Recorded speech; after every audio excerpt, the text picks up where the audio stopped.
lazım Allah. Ani o kavi dursun, acıyan canlı olma. Boş kalbi sevgi dolsun. İnsana lazım Allah. Ani bol cömert olsun. Ürensin iyilik yapma.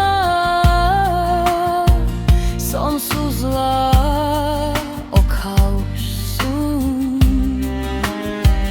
İnsana lazım Allah.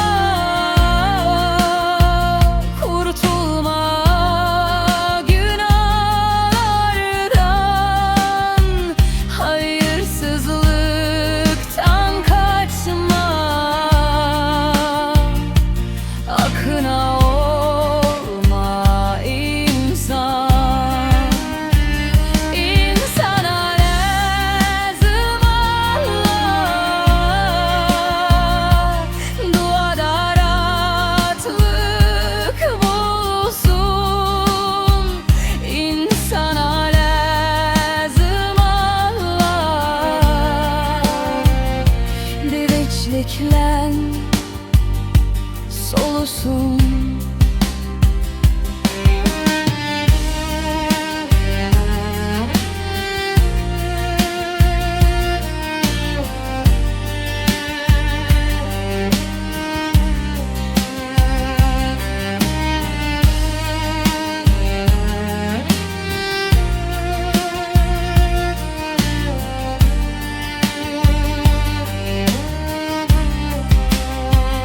İnsana lazım Allah.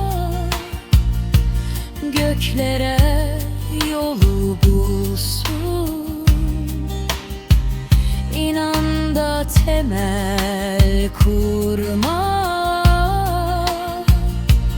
Ani kısmetli olsun.